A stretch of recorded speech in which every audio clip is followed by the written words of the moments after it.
নমস্কার দাদা, আপনার নাম? নমস্কার, আমার নাম সৌরভ হালদার। আপনি কোথা থেকে আসছেন? আমার গ্রাম রতনপুর, পোস্ট অফিস মৌগ্রাম, থানা কেতুগ্রাম, আহ, আহ, ব্লক গঙ্গাটিকুড়ি, জেলা পূর্ব বর্ধমান, পশ্চিমবঙ্গ থেকে। দিদি আপনার নাম? আমার নাম কাকুলি হাজরা। আপনার বাড়ি? কয়া। আচ্ছা, আজকে যে এই আপনাদের বিবাহ অনুষ্ঠানটা সম্পন্ন হলো, এই ব্যাপারে আমি কিছু জিনিস জানতে চাই। যেমন প্রথমেই দেখতে পাচ্ছি এত সুন্দর একটা মানে ওয়েদার, একটা এত সুন্দর একটা এনভায়রনমেন্ট এরকম সিচুয়েশনে হলো। তো আপনাদের এই যে বিবাহ আয়োজনটা হলো, এতে আপনাদের কত টাকা খরচা হয়েছে? এখানে কোনো টাকা খরচা হয়নি, একদম 0 টাকা খরচা হয়েছে। অর্থাৎ এই যে আয়োজনটা হয়েছে, এই আয়োজনটা কোথা থেকে হয়েছে? এই আয়োজনটা সন্ত রামপালজি মহারাজের অসীম কৃপাতে এই আয়োজন সম্পন্ন করা হয়েছে। আর এই যে অনুষ্ঠানটা হচ্ছে, এই অনুষ্ঠানে কি কি জিনিস, যেটা আপনারা দেখতে পাচ্ছেন, কি কি জিনিস আমরা এখানে দেখতে পাবো? যেমন বিবাহের পুরো সিচুয়েশনটা হলো, তার সাথে সাথে আমাদের কোন রকম যে সামাজিক যে বিবাহগুলো হয়, যেখানে বিভিন্ন নাচ গান, বিভিন্ন বাজনা এগুলো হয়, সেই জিনিসগুলো তো এখানে কিছু দেখতে পাচ্ছি না। তো এই জিনিসটা আপনাদের এখানে কি হয় না?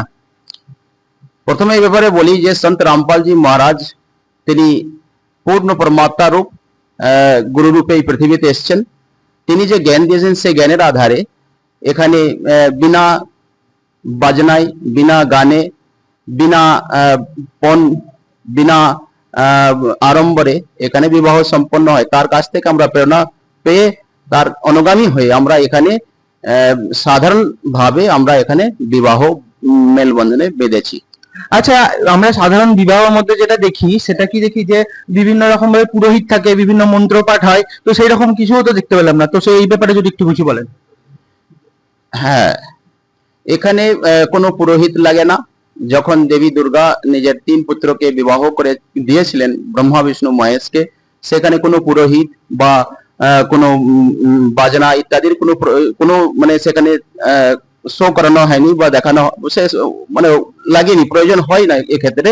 তো গুরু মহারাজজি আমাদেরকে যে জ্ঞান দিয়েছেন, সেই জ্ঞানের আধারে আমরা এখানে কখনোই বাজনা বাজিয়ে, নাচ দেখিয়ে ইত্যাদির মাধ্যমে দিয়ে আমরা করতে পারি না। কারণ ওনার প্রেরণাতে আজ লক্ষ লক্ষ পরিবার বিনা পণে বিবাহ করে সুখী জীবন যাপন করছেন। হলো এই বিবাহটা কিভাবে সম্পন্ন হলো, এবং এই জিনিসটা কি জিনিস, মানে কি জিনিসটা হলো এখানে? এখানে 17 মিনিটের বিবাহ সম্পন্ন হলো। যে 17 মিনিটে 33 কোটি দেবতাকে সাক্ষী রেখে এই বিবাহ সম্পন্ন করা হয়েছে। এটা সন্ত রামপালজির মহারাজের অসীম দয়াতে 33 কোটি দেবতাকে সামনে রেখে এটাকে একটা বিবাহ রমণী বলা হয়। সন্ত ভাষাতে রমণী শব্দ এখানে প্রয়োগ করা হয়েছে। তো সন্ত রামপালজি মহারাজ আমাদেরকে 17 মিনিটে এইভাবে আমাদেরকে রমণী করিয়ে থাকেন। এইভাবে রমণী করলে লক্ষ লক্ষ জীব এখানে সুখী জীবন যাপন করতে পারে। এর আগেও অনেক অনেক দম্পতি সুখী জীবন যাপন করছেন সন্ত রামপালজি মহারাজের সান্নিধ্যে এসে। এই যে রমণী বা বিবাহ, যেটা সন্ত ভাষায় রমণীয় বলা হয়, যেটা আপনি বললেন, এটা করতে কি কোনো পুরোহিত বা কোনো পূজারী এদের দরকার হয়? একদম প্রয়োজন হয় না, পুরোহিত বা পূজারীর দরকার পড়ে না। আচ্ছা, এই যে সামাজিক ভাবে যে বিবাহ হয়, যেখানে লাখ লাখ টাকা খরচা হয়, ডিজে, তারপর বিভিন্ন গান সানাই বাজিয়ে বিয়ে করে, তো আপনি এই রকম ভাবে একদম সোজা মানে একদম খুব সহজ সরল ভাবে এইরকম একটা সাদামাটা জামায় যে বিয়ে করছেন বা বিবাহ বা রমণী করছেন, এর প্রেরণা আপনি কোথা থেকে পেলেন? এর প্রেরণা জগৎগুরু তত্ত্বদর্শী সন্ত রামপালজি মহারাজের কাছ থেকে এই প্রেরণা আমি পেয়েছি। যার ফলে আমি এই বিবাহতে খুব খুশি এবং আগ্রহ সহকারে এই বিবাহ করতে আমি এখানে এসেছি। আচ্ছা দিদি বা বোন, আপনাকে একটা কোশ্চেন করব, সেটা হচ্ছে যে এই যে বিবাহ সম্পন্ন হলো, এখানে কি আপনার কোনো টাকা পয়সা দিতে হয়েছে, যাকে আমরা সামাজিক ভাবে পণ বলি, এটা কি আপনাকে দিতে হয়েছে? না। তো আপনার সাইড থেকে যেটা হয় বিবাহের ক্ষেত্রে, মহিলাদের একটা হিউজ অ্যামাউন্টের টাকা খরচা হয়, বা মহিলা বা তার বাড়ির ফ্যামিলির ক্ষেত্রে, এখানে আপনাকে এক্সাক্ট কত টাকা দিতে হয়েছে, বা এই বিবাহতে আপনার কত টাকা লেগেছে খরচা? আমার 1 টাকাও টাকা লাগেনি। আপনি বিনা শুল্কে বিবাহ হচ্ছে, বিনামূল্যে।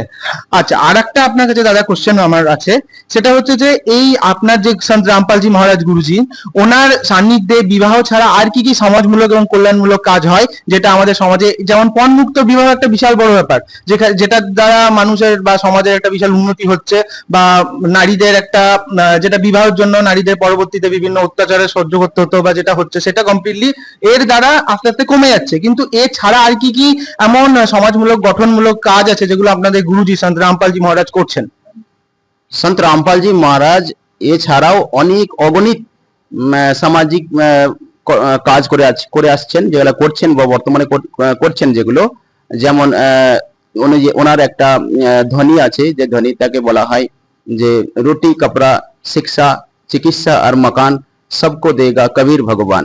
যে সবাইকে পরমাত্মা সুখী করতে চান, সবাইকে কাউকে দুঃখী রাখতে চান না, তাই পরমাত্মা চাইছেন যে সবাই সন্ত রামপালজি মহারাজের শরণে এসে দীক্ষা দিয়ে সুখী জীবন যাপন করুক।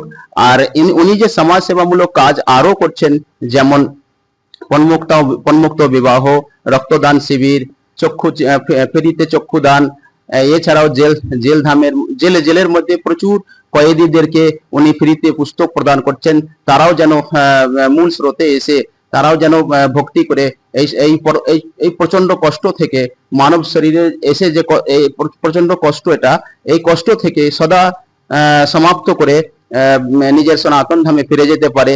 এছাড়াও তিনি নিঃশুল্ক ভান্ডারা, নিঃশুল্ক থাকার ব্যবস্থা আশ্রমে, এছাড়াও তিনি প্রত্যেক 3 মাস অন্তর সারা বিশ্বকে নিমন্ত্রণ জানিয়ে তিনি ভান্ডারার ব্যবস্থা করে থাকেন, থাকার ব্যবস্থা করেন। এছাড়াও তিনি ডাক্তারের সুবিধা, আরো অনেক প্রকল্প আছে, সেগুলো এখানে বলতে গেলে অনেক সময় লেগে যাবে। ধন্যবাদ দাদা, ধন্যবাদ দিদি। আজকের এই অনুষ্ঠানে আপনারা দর্শকগণ দেখতে পেলেন যে আমাদের এখানে 17 মিনিটের একটা খুব সহজ নিয়মে, কোন রকম কোনো আড়ম্বর ছাড়া, কোন রকম কোনো সামাজিক যে নিয়ম নীতি বাদ দিয়ে, সেগুলোকে ছাড়া একটা সুন্দরভাবে বিবাহ সম্পন্ন হলো। নমস্কার। নমস্কার। আপনি এই যে বিবাহ সম্পন্ন হলো, ইনি আমার দিদি দেখতে পাচ্ছেন, আপনি দিদি কে হন? ওটা আমার মেয়ে। আপনার মেয়ে হয়। এই যে এই অনুষ্ঠানটা হলো, বিবাহ অনুষ্ঠানটা হলো, এখান থেকে এই অনুষ্ঠানের জন্য বা এই বিবাহটা সম্পন্ন করার জন্য আপনার কাছ থেকে কি এই আপনার যে জামাই হলো, উনি কি কোনো রকম টাকা বা এরকম কোনো পণ এরকম কিছু কি দাবি করেছেন? অন্য নেয়নি, টাকাও নেয়নি। অর্থাৎ আজকের যেমন নিয়মে হয় পণ টাকা ছাড়া তো বিয়ে হয় না, তো এরকম ভাবে পণ টাকা ছাড়াই আপনার বিয়েটা কমপ্লিট হলো? নেয়নি, পণ নেয়নি। পণ নেয়নি? না। আচ্ছা, তো বিনা পণে বিয়েটা সম্পূর্ণ? না, পণে বিয়েটা হলো সম্পূর্ণ। হ্যাঁ। আচ্ছা, আর একটা কথা, এই যে আশ্রমের বা এখানে যে পুরোটা আপনি দেখতে পাচ্ছেন কত সুন্দরভাবে সাজিয়েছে গুছিয়েছে, এটার জন্য কি আশ্রম কর্তৃপক্ষ কোনো আপনার কাছে টাকা নিয়েছে? না, টাকা নেয়নি।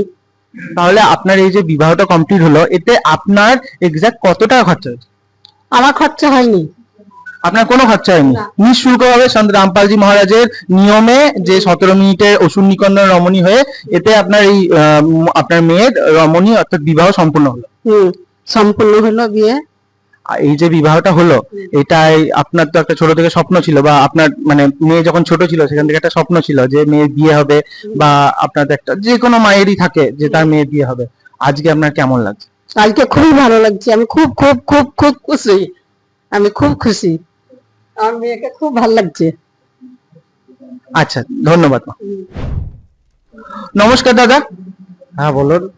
আজকে যে এই বিবাহ সম্পন্ন হলো, এই বর অর্থাৎ যার বিবাহ হলো, আপনি তার কে হন? আমি তার ভাই হয়। আজকে এই বিবাহ এসে আপনার দাদার বিয়ে, তো আপনার দাদার বিয়েতে এসে আপনার কেমন লাগছে এবং এখানকার পরিবেশ আপনার কেমন লাগছে? হ্যাঁ, এখানে এসে খুবই ভালো লাগছে। এখানে বিয়ে অনুষ্ঠানে এসে খুবই আনন্দ লাগছে এবং খুবই ভালো লাগছে। এইরকম বিবাহ সম্বন্ধে আপনি যদি কিছু একটু বলতে চান। এটা খুবই ভালো যে বিনামূল্যে এখানে বিয়ে অনুষ্ঠান হচ্ছে এবং এখানে একটা শান্তির বার্তা আছে এবং এখানে খুবই ভালো একটা শান্ত পরিবেশ। এটা খুবই ভালো এবং রামপাল মহারাজ যে এখানে এসে খুবই ভালো লাগছে এবং বিনামূল্যে এখানে বিবাহ হচ্ছে। আপনি এই বিবাহ দেখে মানে সমাজে মানুষকে কি বার্তা দিতে চান? এটা বিবাহটা আর কি, এটা খুবই শান্তি আর কি, সমাজে একটা শান্তি আসবে এবং এখানে খুবই সুন্দর পরিবেশ এবং সবারই মধ্যে একটা শান্তি আছে, খুবই এখানে ভালো পরিবেশ। ধন্যবাদ দাদা। ধন্যবাদ।